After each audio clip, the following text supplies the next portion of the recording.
My name is Signa Aziza, moderator who will guide the presentation of Group 13 in this morning.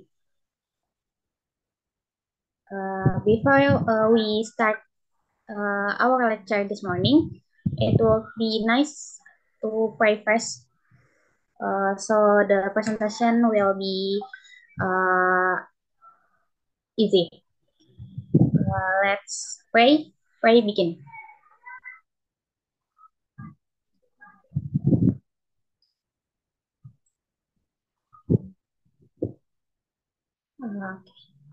Uh, Amin. Okay, next, Group 13 will present the material with the title Asuhan Keperawatan Kritis Pre and Intra Operasi. Boleh di next. With the member of group, Syazwina Salsabia and Talita Fadia Ulima. Oke, saya langsung serahkan kepada kelompok 4 untuk memaparkan materinya. Baik, di sini saya akan menjelaskan definisi dari pre dan intraoperasi. Untuk praoperasi sendiri itu fase pertama dari perawatan perioperatif, di mana ini tuh fasenya dimulai saat pasien dibawa ke ruang penerima, terus berakhir saat pasien dipindahkan ke meja operasi untuk pembedahan. Untuk ruang lingkup keperawatan praoperasi sendiri itu ada menetapkan pengkajian dasar pasien di klinik atau di rumah, terus juga wawancara praoperasi, terus juga mempersiapkan pasien untuk anestesi selama pembedahan. Selanjutnya, untuk intraoperasi sendiri ini tuh fase yang dimulai saat pasien memasuki ruang operasi dan berakhir pada saat pasien dipindahkan ke ruang pemulihan. Untuk ruang lingkupnya sendiri ini tuh ada tahapnya meliputi pemasangan infus, pemberian obat melalui infus, terus juga melakukan pemantauan fisiologis menyeluruh selama prosedur pembedahan, terus juga memastikan keselamatan pasien. Selanjutnya ini ada jenis-jenis operasi. Jadi untuk jenis operasi tersendiri itu dibagi jadi tiga kelompok. Ada operasi berdasarkan tujuan, urgensi, dan risiko. Untuk operasi yang berdasarkan tujuan ini yang pertama ada diagnostik. Jadi operasi diagnostik ini tuh dilakukan untuk mengonfirmasi atau menetapkan suatu diagnosis medis. Contohnya kayak biopsi massa di payudara. Terus selanjutnya ada operasi paliatif. Jadi kalau operasi paliatif ini tuh operasi yang dilakukan untuk meredakan atau mengurangi rasa sakit atau suatu gejala dari penyakit tertentu. Contohnya seperti operasi reseksi akar saraf. Terus selanjutnya ada ablatif. Jadi kalau untuk operasi ablatif ini, operasi yang dilakukan untuk mengangkat bagian tubuh yang sakit. Contohnya kayak pengangkatan kantong empedu atau kolesistektomi. Terus selanjutnya ada konstruktif. Jadi untuk operasi konstruktif ini tuh operasi yang dilakuin tuh untuk mengembalikan fungsi atau penampilan yang telah hilang atau berkurang. Contohnya tuh kayak operasi perbaikan langit-langit pada bayi yang punya eh, yang bayi-bayi sumbing yang nggak ada langit-langitnya. Terus selanjutnya ada transplantasi. Jadi untuk operasi transplantasi ini tuh dilakukan untuk mengganti struktur yang tidak berfungsi. Contohnya kayak transplantasi ginjal. Untuk jenis selanjutnya ada berdasarkan urgensi. Kalau berdasarkan urgensi itu ada operasi darurat dan operasi elektif. Untuk operasi darurat ini tuh operasi yang dilakukan segera untuk mempertahankan fungsi atau kehidupan klien. Contohnya seperti operasi yang dilakukan untuk mengendalikan pendarahan internal atau memperbaiki fraktur. Terus ada operasi elektif. Jadi operasi elektif ini tuh operasi yang dilakukan ketika intervensi bedah. Jadi ini tuh merupakan perawatan pilihan yang mana untuk kondisi yang tidak mengancam jiwa atau untuk meningkatkan kehidupan klien. Contohnya tuh kayak eh, operasi kolesistektomi untuk penyakit kantung empedu kronis atau juga prosedur operasi plastik kayak pengecilan payudara. Terus selanjutnya ada berdasarkan resiko. Jadi kalau untuk operasi besar ini kan pasti akan melibatkan resiko yang tinggi ya. Karena kan operasinya tuh rumit terus juga berlangsung lama yang mana kan bisa aja terjadi komplikasi kayak kehilangan banyak darah terus juga atau mungkin organ vital lainnya jadi ikut terlibat juga yang mana itu jadi semakin besar gitu resiko untuk komplikasi pasca operasinya tuh terjadi. Ini tuh contohnya bisa kayak transplantasi organ, terus juga operasi jantung terbuka atau operasi pengangkatan ginjal. Selanjutnya ada eh, operasi kecil. Jadi kalau operasi kecil ini tuh dia tuh resiko yang terjadi untuk ke arah komplikasi itu kecil gitu. Biasanya kayak operasi yang bisa dilakuin di ranap atau enggak kayak di IGD kayak misalkan ada luka jahitan yang cuma butuh berapa jahit doang itu termasuk kayak operasi kecil.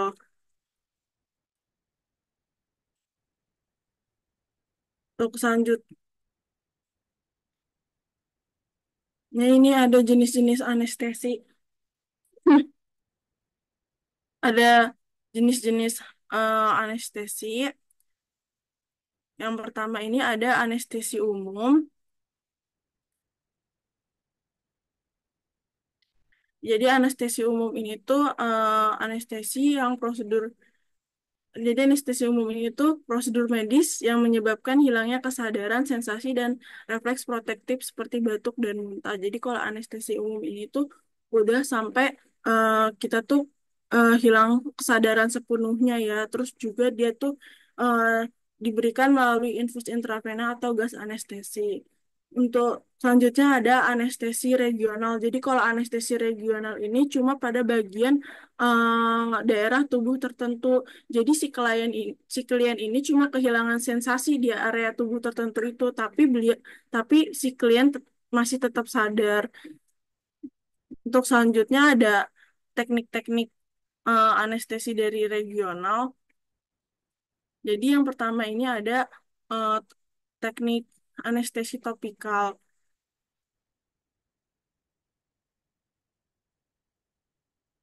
Jadi untuk teknik anestesi topikal ini tuh kayak yang eh, diterapkan langsung ke kulit. Jadi dia tuh kayak dioles langsung ke permukaan kulit. Biasanya untuk luka bakar gitu. Terus untuk agen topikal yang biasanya digunakan itu kayak lidokain dan benzokain. Terus juga anestesi topikal itu mudah diserap terus juga bekerjanya cepat. Selanjutnya ada anestesi lokal. Jadi kalau anestesi lokal ini tuh disuntikan ke area tertentu. Terus juga biasanya digunakan untuk prosedur bedah minor kayak menjahit luka kecil atau melakukan biopsi. Biasanya yang digunain itu lidokain atau tetrakain 0,1%. Terus selanjutnya ada blok saraf. Jadi kalau blok saraf ini tuh teknik di mana agen anestesinya tuh disuntikinnya ke dalam dan di sekitar saraf atau kelompok saraf kecil. Jadi dia tuh yang memberikan sensasi ke area kecil tubuh. Terus ada anestesi spinal. Jadi anestesi spinal itu tuh disebut juga sebagai blok subarachnoid. Jadi ini tuh anestesinya memerlukan fungsi lumbal melalui salah satu ruang antara diskus lumbal, dua, dan sakrum. Jadi anestesinya tuh disuntikin ke dalam ruang subarachnoid yang mengelilingi sumsum tulang belakang. Kalau jadi untuk anestesi si spinal itu dikategoriin juga jadi tiga, spinal rendah, tengah, sama tinggi. Kalau spinal rendah ini tuh biasanya digunakan untuk operasi yang melibatkan area perineum atau rektal. Kalau spinal tengah ini tuh biasanya digunakan untuk perbaikan hernia atau appendektomi. Terus yang spinal tinggi ini tuh digunakan untuk operasi kayak operasi sesar. Yang terakhir ada anestesi epidural. Jadi kalau ini tuh penyuntikan anestesinya ke dalam ruang epidural yang ada di area tulang belakang, tapi di luar dura mater. Selanjutnya ada tujuan perawatan pre dan intraoperasi. Untuk preoperasi ini tujuannya untuk persiapan psikologis klien dan persiapan fisiologis. Kalau untuk persiapan psikologis ini berupa kayak eh, ini tuh kayak memantau persiapan buat si klien kira-kira si klien ini sudah siap untuk menghadapi operasinya atau belum. Kita juga ngasih edukasi ke keluarganya untuk nggak panik selama menjelaskan tentang prosedur operasi yang akan dilakukan sama kliennya. Kalau untuk persiapan fisiologis ini bisa berupa kayak diet untuk si klien, kayak untuk nggak makan 8 jam sebelum operasi, terus juga kayak pemeriksaan penunjang seperti hasil lab, foto ronsen, USG, ataupun yang lain-lainnya, sama persetujuan operasi atau informed consent. Nanti ada intraoperasi. Kalau tujuan dari intraoperasi ini tuh perlindungan terhadap injury, terus juga monitoring pasien, lalu pemeliharaan sterilitas daerah pembedahan dan instrumen, terus juga menjamin ketersediaan peralatan ahli bedah untuk terlaksananya pembedahan yang direncanakan. Nah, yang selanjutnya ada prinsip umum perawatan intraoperasi. Jadi untuk prinsip umum perawatan intraoperasi ini ada keselamatan pasien. Jadi untuk keselamatan pasien ini jadi prioritas utama untuk prinsip umum intraoperasi. Dimana kita di sini melakukan verifikasi identitas, terus juga prosedur, dan juga area tubuh yang akan dilakukan operasi sebelum operasi itu dimulai. Terus juga di sini kita memperhatikan posisi pasien yang harus dijaga supaya tetap aman, supaya nggak ada cedera. Terus juga kita bisa ngasih akses yang optimal buat tim bedah ngelakuin operasi. Terus juga kita memastikan nih kira-kira peralatan yang kita pakai di lingkungan operasi ini udah cukup steril atau belum. Terus juga selanjutnya ini ada sterilisasi dan pencegahan infeksi. Di sini kita melakukan teknik aseptik yang ketat, terus juga mengelola lingkungan operasi untuk meminimalkan risiko kontaminasi. Selanjutnya ada manajemen fisiologis. Jadi ini tuh kayak melakukan pemantauan tanda vital pasien selama operasi. Jadi ini untuk mendeteksi apakah ada perubahan kondisi secara real time atau bisa juga pengelolaan cairan dan elektrolit untuk menjaga keseimbangan tubuh. Selanjutnya ada dukungan psikologis. Kalau ini tuh menjelaskan prosedur kepada pasien untuk mengurangi kecemasan dan memberikan dukungan emosional sebelum, selama, dan setelah operasi. Dan yang terakhir ini kolaborasi tim. Jadi kita kayak memastikan komunikasi yang efektif antar anggota tim bedah agar dokumentasi selama prosedur operasi ini bisa akurat dan bisa bisa tersusun dengan baik rekam medisnya. Baik, untuk selanjutnya akan dijelaskan oleh rekan saya. Oke, baik. Selanjutnya ada komplikasi dari intraoperasi. Next slide, please. Selama proses pembedaan ini, ruangan operasi itu sudah diatur sedemikian rupa dan juga terbebas dari bakteria. Nah, ruang operasi ini memiliki suhu yang sangat rendah dan bisa menyebabkan pasien juga mengalami hipotermia. Apabila pasien uh, saat operasi mengalami hal-hal yang tidak diinginkan seperti terpapar mikroorganisme dan menyebabkan infeksi. Kemudian berikut ini ada beberapa dari bentuk komplikasi yang mungkin saja terjadi pada pasien saat di ruang operasi. Pertama ada lesi tekan selama intraoperasi. Nih di sini tuh ada dua faktor. Pertama ada faktor intrinsik dan juga faktor intrinsiknya. Faktor intrinsik itu pertama eh, faktor intrinsik bagi pasien kapasitas kulit terhadap tekanan dan juga gaya pemotongan dan pergeseran disesuaikan dengan usia lanjut, pengobatan penyakit penyerta seperti kanker, penyakit pembuluh darah atau kardiovaskular dan juga diabetes mellitus. Indeks massa tubuh rendah, tekanan darah sistematik rendah, kadar hemoglobin dan hematokrit rendah, dan juga status gizi buruk dengan kadar albumin rendah dan juga bisa jadi tekanan darah menurun. Kemudian ada faktor intrinsiknya, kondisi prosedur yang dilakukan untuk mengatasi suatu kondisi melalui intervensi bedah bergantung pada faktor fisik dan lingkungan yang meliputi pergeseran gesekan, kelembapan posisi, dan juga durasi pembedahan. Nah, di sini seringkali lesi tidak muncul segera karena setelah operasi ini, eh, karena munculnya setelah operasi dalam waktu 5 hari untuk bisa terlihat dan bisa diatasi dengan bahan berbasis busa, khususnya busa tertutup D33 atau mendistribusikan kembali tekanan antar muka tubuh pada meja operasi dengan lebih efektif lagi. Kemudian, belum sebelum ini. Kemudian yang kedua ada surgical site infection atau infeksi lokasi pembedahan. Nah, pada infeksi ini menimbulkan kekhawatiran bagi pasien dan juga keluarga, serta bisa memakan biaya yang sangat tinggi.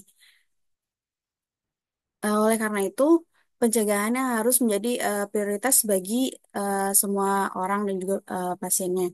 Faktor risiko yang dapat menyebabkan terkait dengan lamanya waktu tinggal di rumah sakit sebelum atau setelah operasi, resep antimikroba yang tidak berdasar, pembersihan aseptik yang kurang, kemudian kelalaian lainnya yang mungkin saja terjadi seperti kurangnya kebersihan tangan, kurangnya kebersihan tangan, dan demikian pula ada risiko intrinsik yang dapat terjadi dengan pasien, yaitu penyakit penyerta pasien, status gizi pasien, merokok, dan obesitas, dan juga penuaan.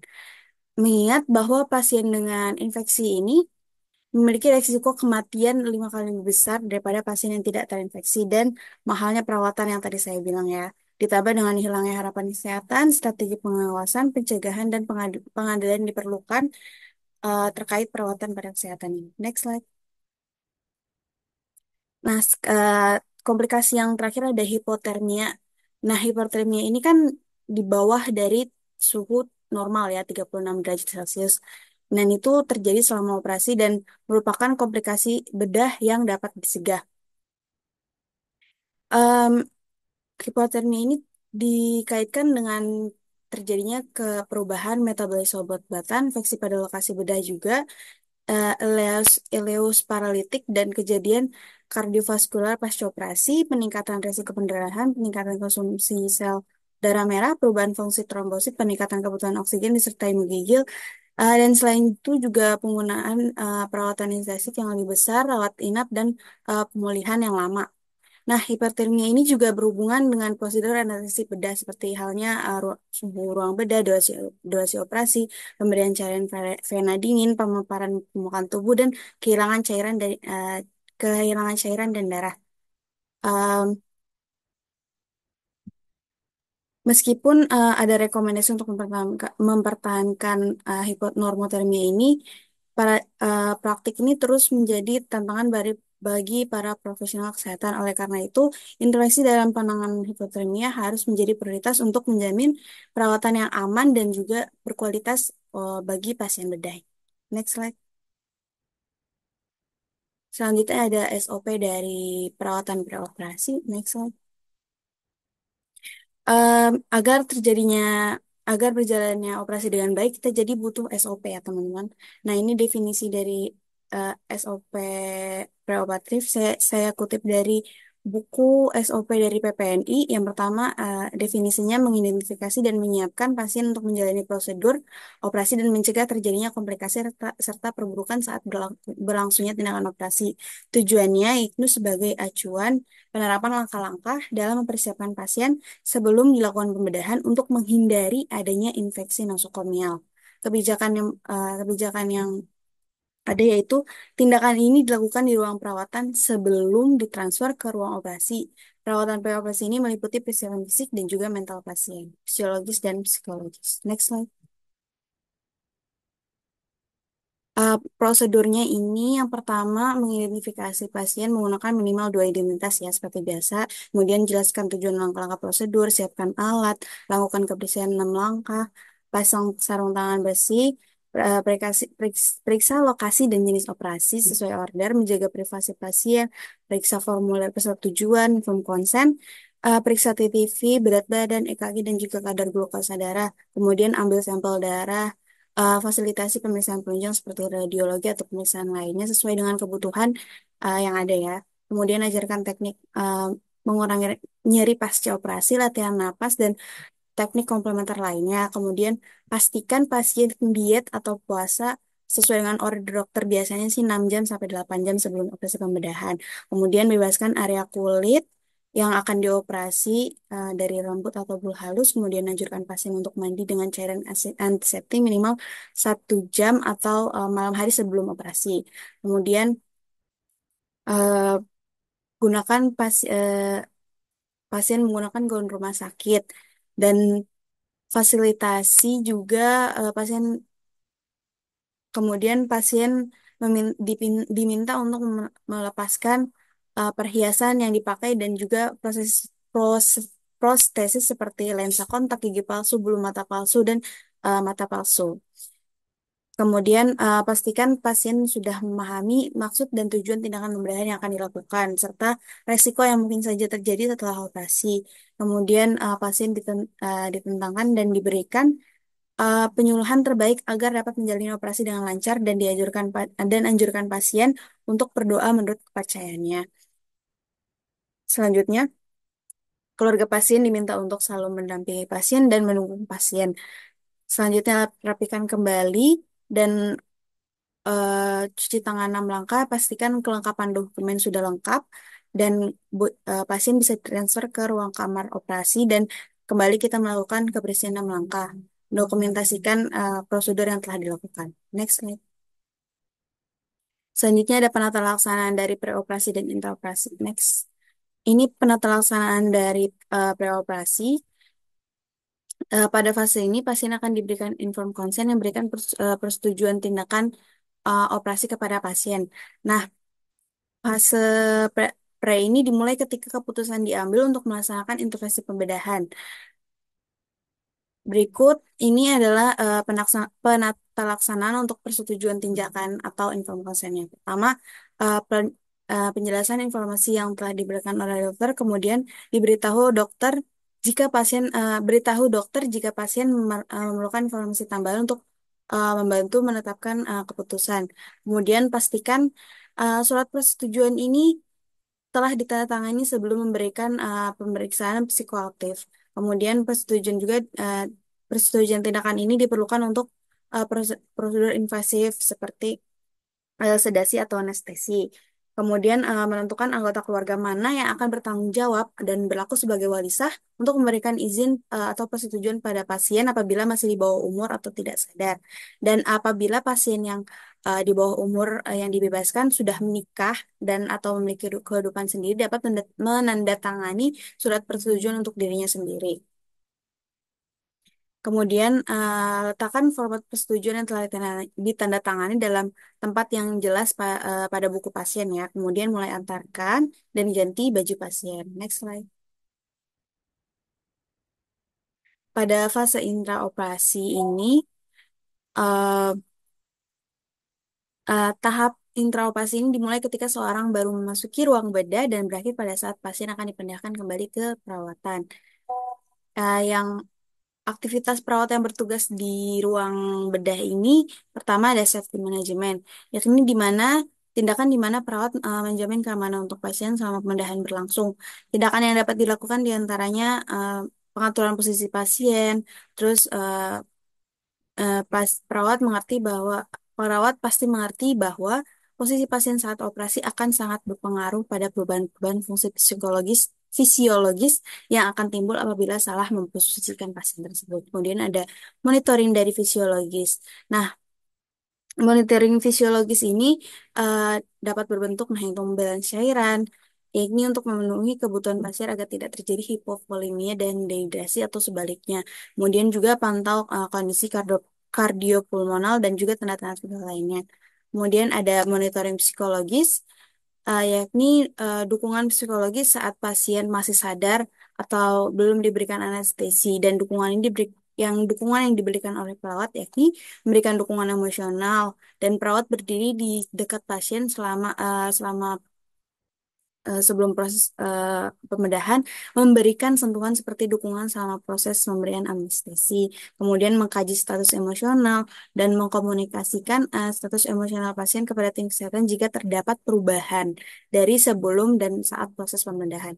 Yang terakhir ada pengaturan dan koordinasi nursing care, dan dalam tindakan ini yang dilakukan ialah mengatur keamanan fisik pasien selama pembedahan berlangsung dan mempertahankan prinsip asepsis pembedahan. Next slide. Ya, selanjutnya ada peran perawat saat pre dan intraoperasi.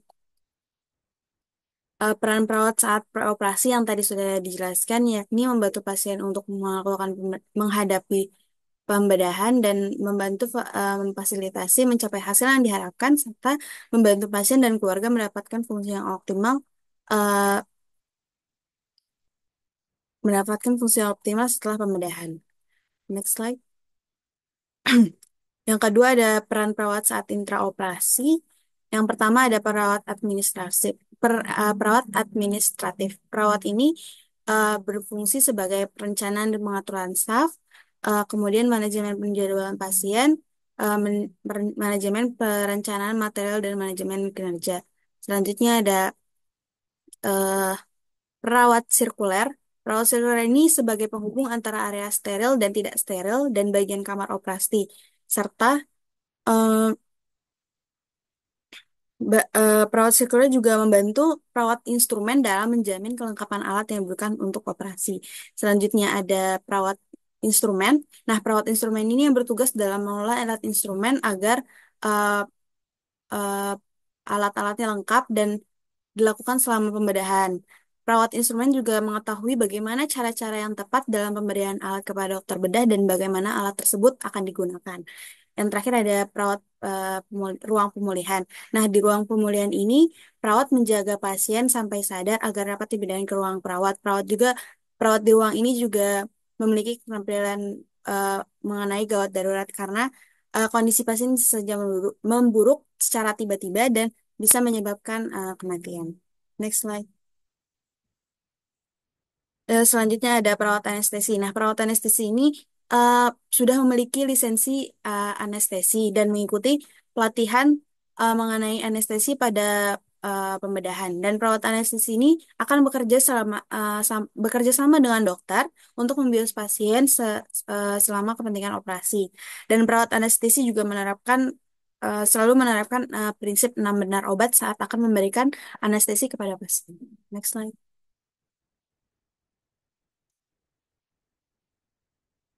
Selanjutnya ada konsep dasar ASCAP. Next slide. Konsep dasar ASCAP yang pertama ada preoperasi ya.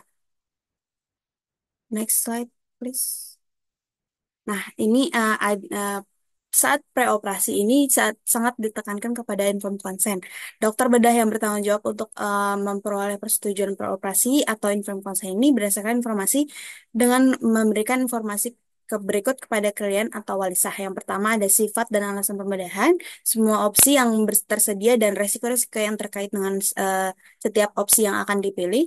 Kemudian ada resiko prosedur, nama dan kualifikasi dokter bedah yang akan melakukan prosedur, hak untuk menolak persetujuan, dan kemudian menarik persetujuan tersebut. Nah, dokter bedah ini akan mendokumentasikan semua percakapan persetujuan berdasarkan informasi dengan klien atau wali sah dalam catatan kemajuan peroperasi.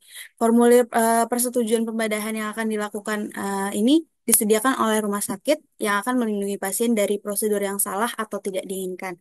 Dan dari dokter bedah ini serta fasilitas yang litigasi yang terkait dengan pembedahan yang tidak sah atau klien yang tidak diberikan informasi tersebut. Next slide. Ini contoh dari informed consent dari Rumah Sakit RSCM Cipto Mangunkusumo ya teman-teman. Next slide. Oke, pertama ada pengkajian dari preoperasi ini meliputi seperti biasa nama, jenis kelamin, umur, status pendidikan, dan pekerjaan agama. Kemudian ada pemeriksaan fisik meliputi tanda-tanda vital dan pengkajian nyeri apabila klien mengalami nyeri. Kemudian dilanjut dengan pengkajian head to toe yang meliputi keadaan kulit, rambut, kepala dan wajah, mata, hidung, mulut dan rongga mulut, leher serta dada dan aksila, abdomen, genitalia dan ekstremitas. Kemudian ada pengkajian psikologis dan fisiologis. Ya, ini mengkaji dengan riwayat kesehatan, riwayat keluarga, riwayat operasi, alergi makanan dan obat-obatan, merokok, mengkonsumsi alkohol dan juga gangguan mental. Next slide, please. Kemudian ada pemeriksaan diagnostik ini kayak hitung darah lengkap, penggolongan dan pencocokan silang darah apabila selama dilakukan operasi klien mengalami pengurangan darah. Kemudian elektrolit serum seperti natrium, kalium, dan lainnya. Kemudian ada glukosa darah puasa, nitrogen urea darah, SGPT, SGPT, dan lain sebagainya. Juga dilakukan tes kehamilan apabila klien wanita dalam masa usia subur untuk mengidentifikasi apakah klien hamil. Next slide, please. Kemudian ada ini diagnosa keperawatan yang mungkin muncul saat proses preoperasi, yakni nyeri akut, gangguan rasa nyaman, ansietas, resiko infeksi, intoleransi aktivitas, dan juga gangguan citra tubuh. Next slide. Ini ada intervensi keperawatan, bisa dilihat aja ya teman-teman. Next slide, please.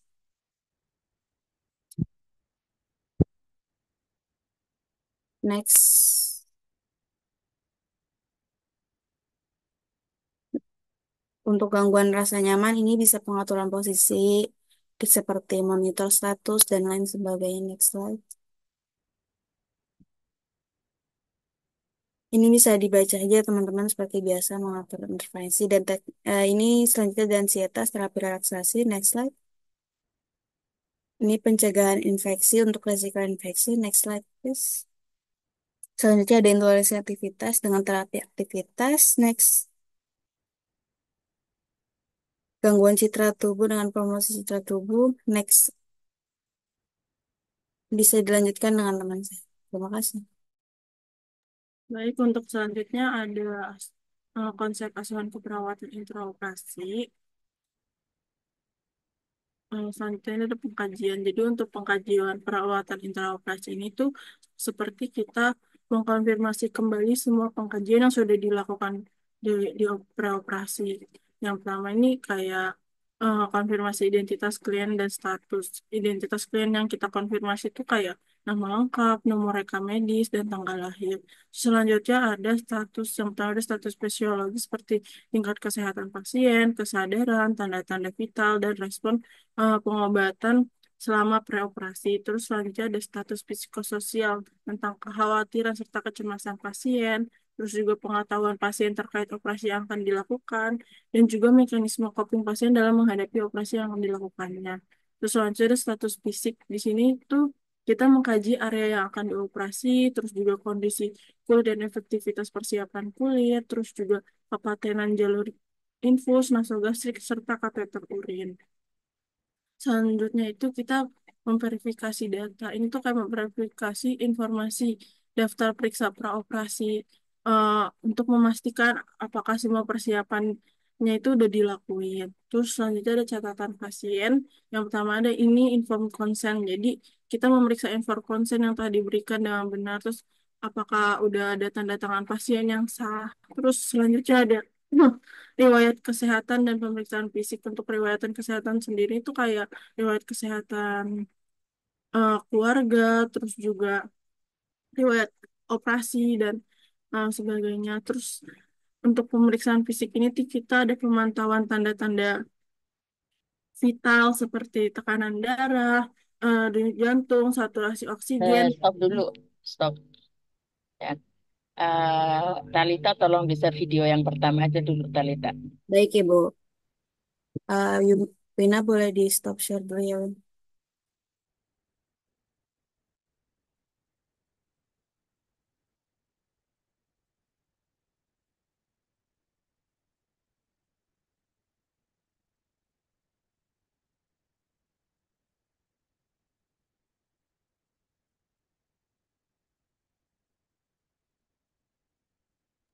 Sorry. Today, we're going to be teaching perioperative nurse interns how to be operating room nurses. Talita. So nurses that have graduated from nursing Talita, stop dulu. nurses in the operating. Iya, Ibu. Di SS dulu, Oh iya, di Ibu. SS dulu, di SS yuk.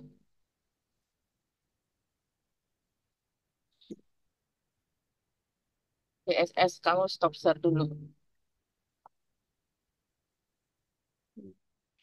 Ya, Ipen tolong di SS nih. Dua Eh, orang belum hadir, sudah 42 menit. Ibu izin, sepertinya tadi ada yang bilang konfirmasi ke Sipen untuk satu device berdua, Ibu. Siapa? izin Ibu untuk mahasiswa 4 RKI sudah hadir semua Ibu. Ada 2 orang yang device-nya barengan atas nama Nur Aini dan Faisal. Mana? Gak dinyalain kameranya, ngapain kamu? Kalau nggak dinyalain kameranya, saya anggap nggak hadir. Ya, di SS sekarang. Ya, Baik, Ibu. baik Ibu, izin dokumentasi ya Bu.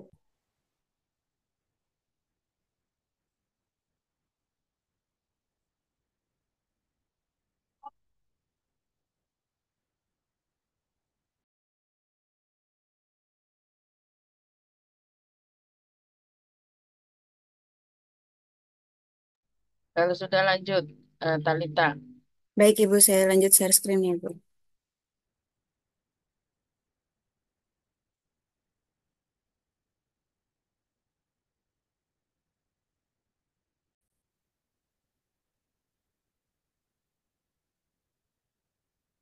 room.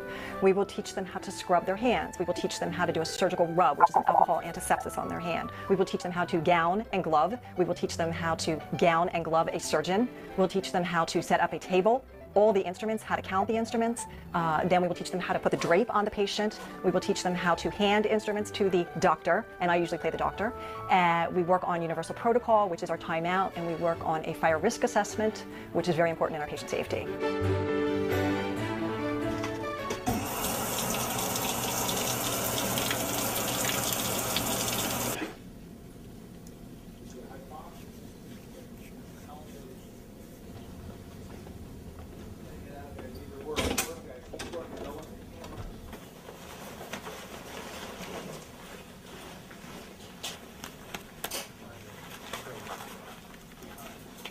We're going to start putting our drapes up here, our gowns for the doctor. Container is where you put your blades and your sutures.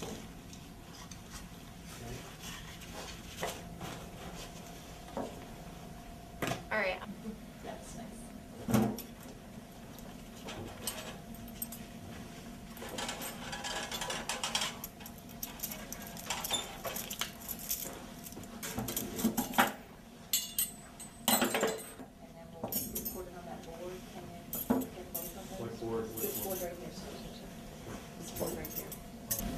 One, two,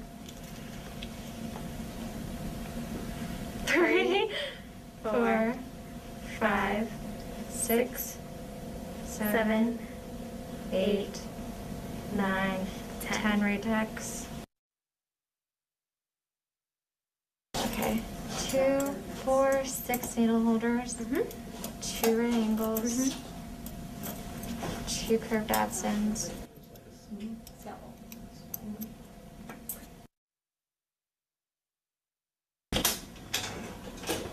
Good morning, everybody. Hello.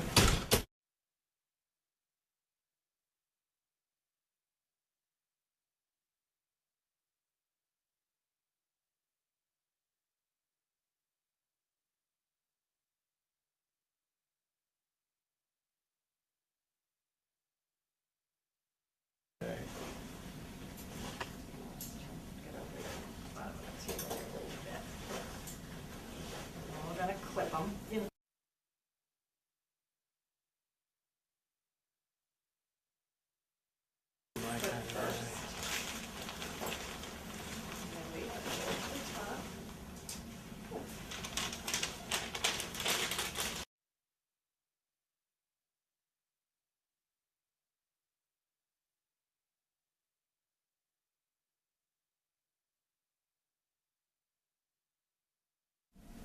We will take our time out now. I'm Dr. Fitzgerald. I'm Erin, I'm the circulator. I'm Eileen, I'm the scrub nurse. I am Mike, an anesthesiologist. This is Mr. Jones. We are going to do an exploratory laparotomy. There is no side. He is in a supine position. We have our x-rays up on the wall. We do not need implants. There will be a specimen, and we will be about 2 hours, and I think it's going to go pretty well today. I think we're going to be fine. Patient is an ASA1, 1 gram of ANSAF given, IV access on the left arm, blood products are hanging, and there is no special concern. Our equipment is sterile today. We have normal saline for irrigation, and he's a fire risk assessment of 1. Knife, please.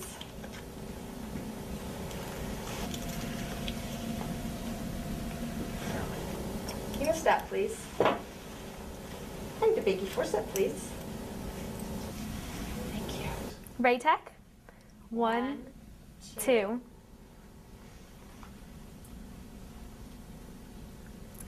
3, 4, 5, 6, 7, 8, 9, 10.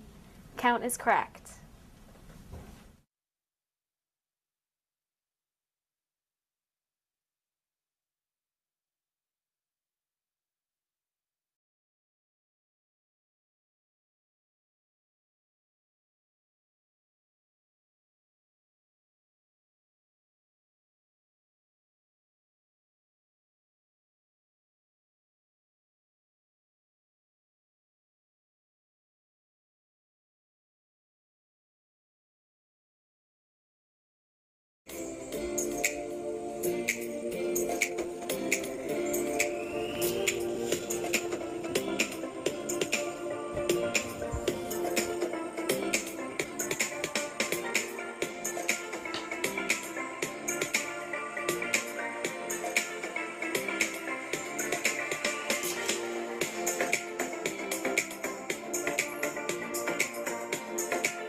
Begin post-operative care by basin and waterproof pads handy.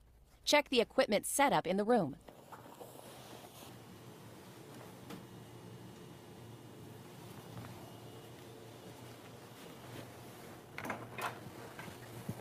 Elevate the bed to the high position so it'll be level with the stretcher when the patient is transferred.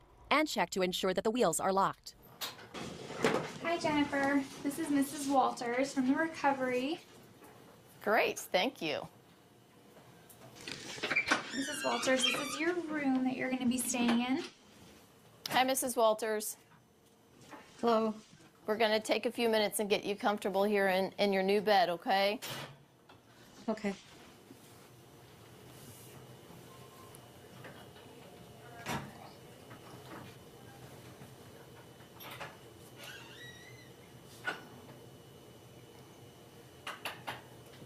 Okay, Mrs. Walters, we're going to get all your stuff hooked up. Jennifer, Mrs. Walters is on 3 liters of nasal cannula. Okay. Here's her cannula. Thank you. When the PACU staff arrives with the patient, immediately attach any oxygen tubing if needed. Hang the IV fluids and make sure they're flowing properly. All right. Thank you very much. Okay, Mrs. Walters, we're going to help you get to the other side of the bed, okay? Use a 3-person carry or slide board to transfer her from the stretcher to the bed.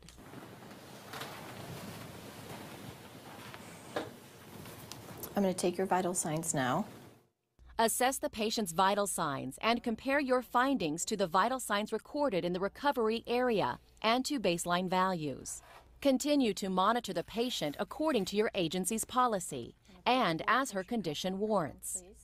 Don't assume that further monitoring is not necessary if she appears to be normal during your initial assessment. Cuff is going to get a little tight while I get your blood pressure. Okay. All right, I'm going to take the cuff off your arm now. And now I'm going to take your pulse. I'm going to take this off your finger now. And then I'm just going to go log into the computer. Check to see if the patient received pain medication in the PACU. Ask her to rate the severity of her pain using your agency's preferred pain scale. Mrs. Walters, we use a pain scale here, and so it's 0 to 10 scale, 0 being no pain at all, and 10 being the worst pain you've ever been in. Right now, where do you rate your pain? About a 4. Okay. Encourage her to cough and do deep breathing and leg exercises.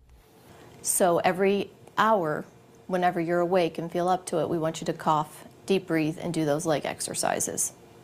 Look at the surgical dressing and the area around it. Note the characteristics of any drainage and reinforce the dressing as ordered. If the wound is uncovered, inspect the area and the surrounding tissue. If the patient does not have an indwelling urinary catheter, check her bladder to see if it's distended. If she has an urge to void, offer the bedpan. For a male patient, offer a urinal. If the post-surgical care instructions permit, place the patient on her side with her neck slightly extended. This position will help maintain the airway. Measure and record all sources of fluid intake, including intravenous fluids, irrigation fluids, ice chips, and any liquid taken by mouth. Also note all output, including urine from the indwelling catheter, bedpan, or urinal, as well as any nasogastric tube drainage, wound drainage, or excessive perspiration. Mrs. Walters, are you comfortable now? Yes. Okay. Position the patient comfortably, maintaining her airway and correct body alignment. Avoid positioning her in a way that requires her to lie on the surgical wound site. If elastic stockings or pneumatic compression cuffs have been ordered, put them on the patient's legs. Sequential compression. Izin Ibu Ratna.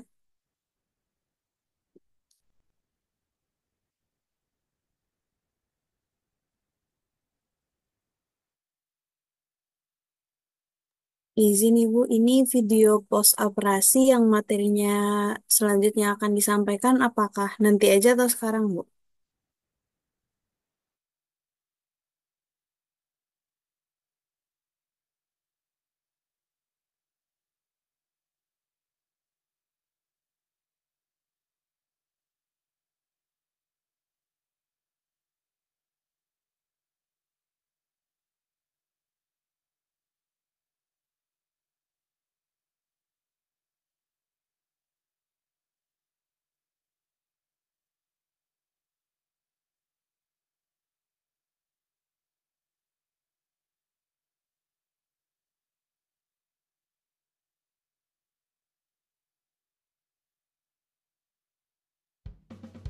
Tutorial on intraoperative nursing. The intraoperative nurse cares for the patient from the time the patient is moved onto the OR bed until the patient is transferred to the care of the recovery room nurse, or post-anesthesia care unit. You may have heard the term perioperative nursing. This encompasses the preoperative, intraoperative, and postoperative phases of the patient's surgical experience. This video will focus on intraoperative nursing care.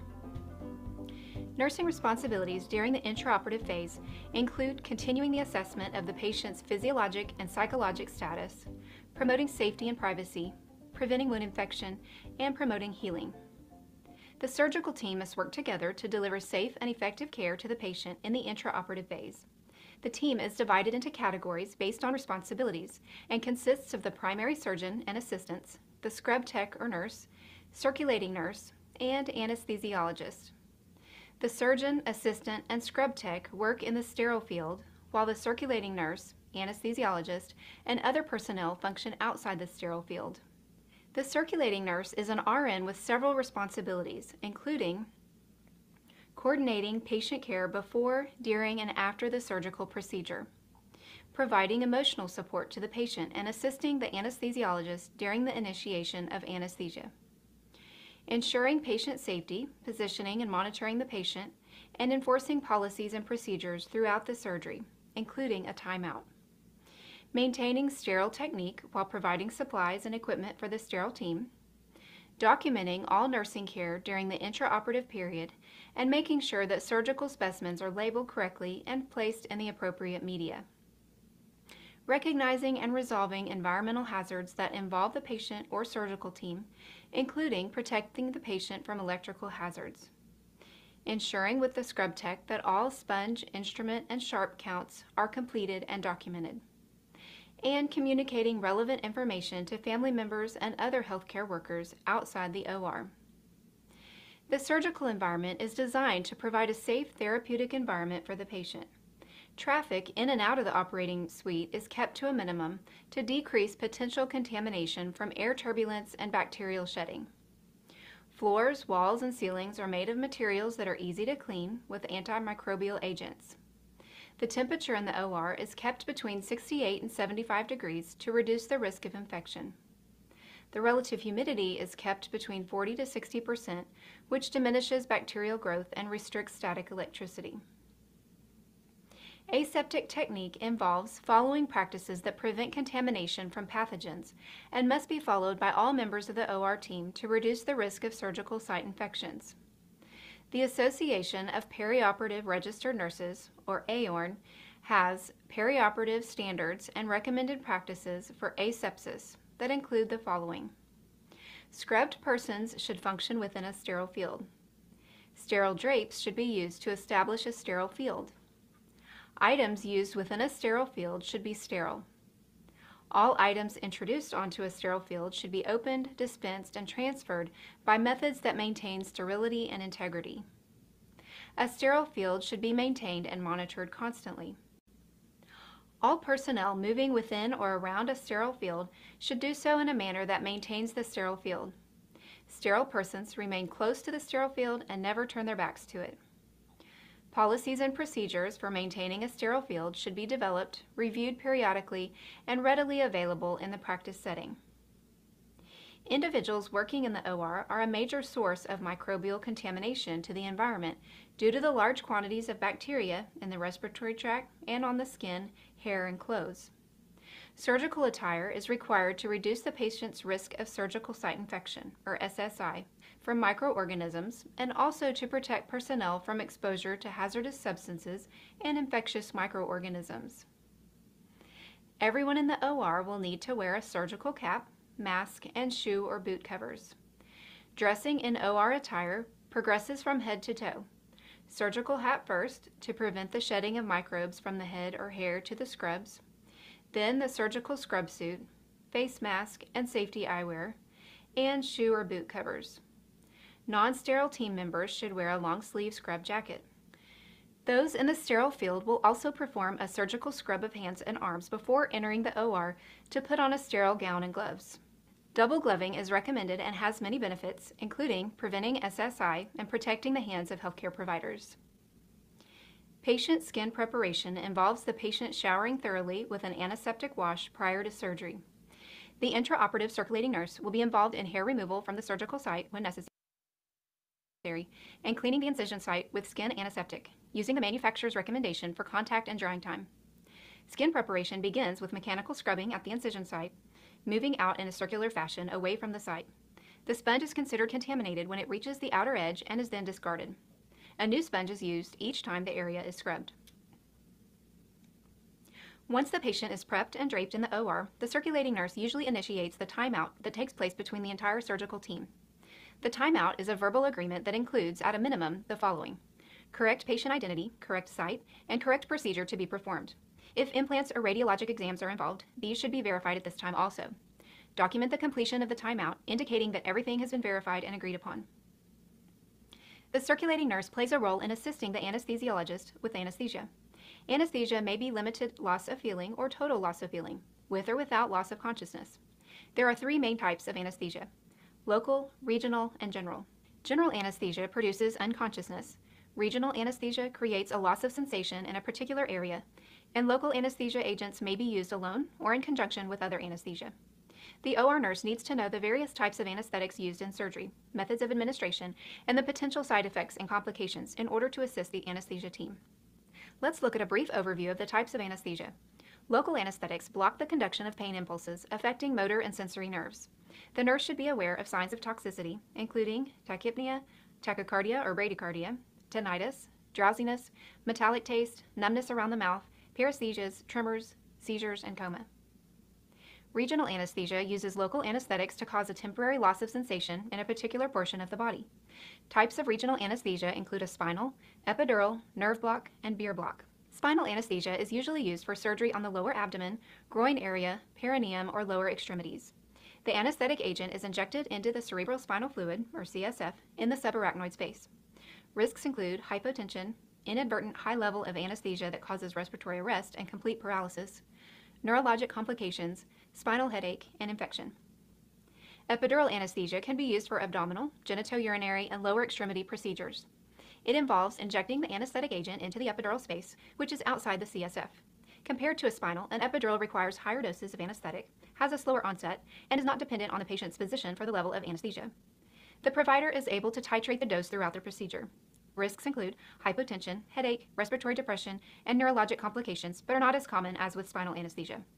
Other risks include infection and a higher potential for failure than with a spinal. Another regional anesthesia is the nerve block, in which the local anesthetic is injected around a peripheral nerve. Beer block is an intravenous regional anesthetic injected into the veins of an arm or leg while using a tourniquet to prevent the anesthetic from entering the systemic circulation. This technique must be limited to 2 hours or less, or tissue damage can occur from the use of the tourniquet. Let's look at the levels of sedation. Minimal sedation uses sedatives and anxiolytics that allow the patient to remain responsive and breathe independently. Moderate sedation and analgesia, also known as conscious sedation, is a drug-induced depression of consciousness in which the patient is able to respond purposefully to verbal commands and touch, maintain adequate spontaneous ventilation, and won't remember anything from the procedure. Deep sedation and analgesia is a drug-induced depression of consciousness during which patients cannot be easily aroused, but respond purposefully following repeated or painful stimulation. Independent breathing may be impaired. General anesthesia is the depression of the central nervous system by administration of drugs or inhalation agents. Patients are not arousable, even by painful stimuli, and respiratory and cardiovascular functions are often impaired. There are 3 phases of general anesthesia, including induction, maintenance, and emergence. The intraoperative nurse is involved in the induction of and emergence from general anesthesia of the patient. Induction begins with the administration of the anesthetic agents. Endotracheal intubation is performed during this phase, while the nurse is at the patient's bedside to provide support and to assist the anesthesiologist. The nurse may be asked to provide cricoid pressure before intubation, which prevents aspiration and regurgitation of stomach contents by obstructing the esophagus.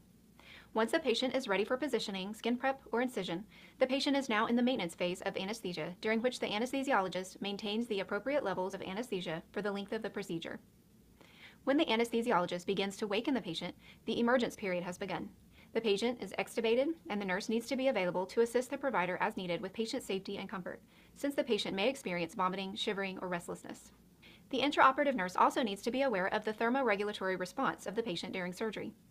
General anesthetics, muscle relaxants, and opioids can all cause a decrease in body temperature.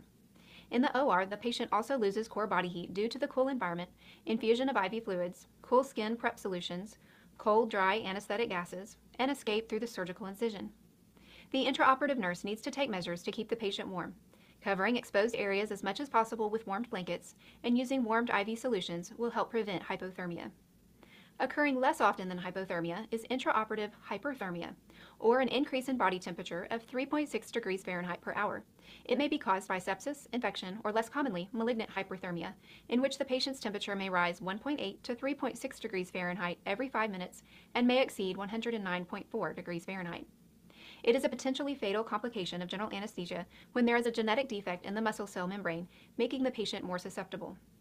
Along with the rising temperature, symptoms include muscle rigidity, respiratory and metabolic acidosis, and a fast heart rate. Treatment includes immediately ceasing the causative agent, hyperventilating with 100% oxygen, cooling with ice packs or cooling blankets, restoring acid-base balance, treating hyperkalemia, and giving IV dantrolene, the antidote. Cooling measures should be stopped when the patient's temperature reaches 100.4 degrees Fahrenheit. Caring for the patient in the intraoperative environment involves many technical activities. However, the nurse is also responsible for meeting the patient's psychosocial needs. The operative phase is often short, and the patient may be sedated or unconscious most of the time. However, the intraoperative nurse has a significant impact on the patient's response to the surgical experience. Surgery is a stressful experience for anyone, and providing explanations of procedures and events helps promote a sense of security and effective coping for the patient. Thank you for watching this video tutorial about intraoperative nursing. Be sure to check out our other videos.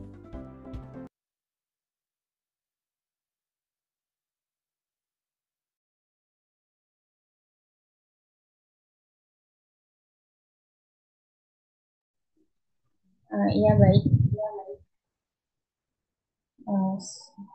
Terima kasih kepada kelompok 13.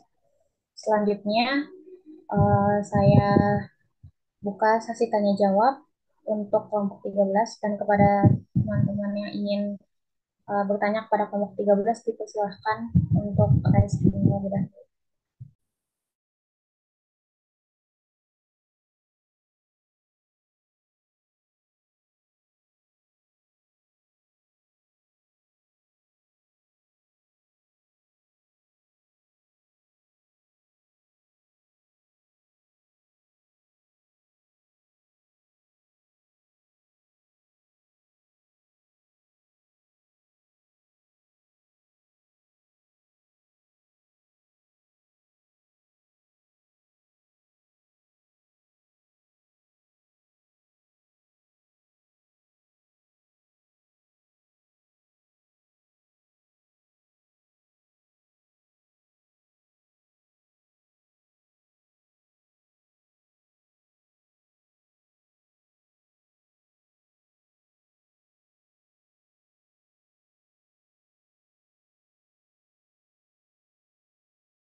Baik, begini apa Yumna ya.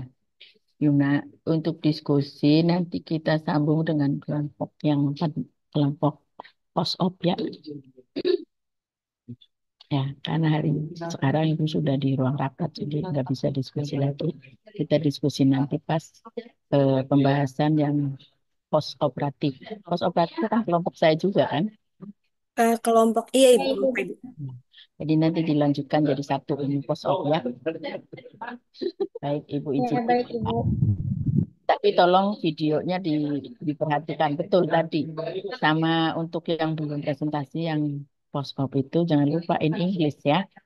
Jadi yang kelompok ini juga nanti harus diganti ya. Baik, Ibu Airi, wassalamualaikum warahmatullahi wabarakatuh. Ibu izin live ya.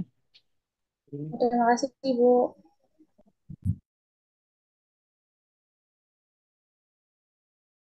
Terima kasih. 9.40 ada Madeline, jangan lupa.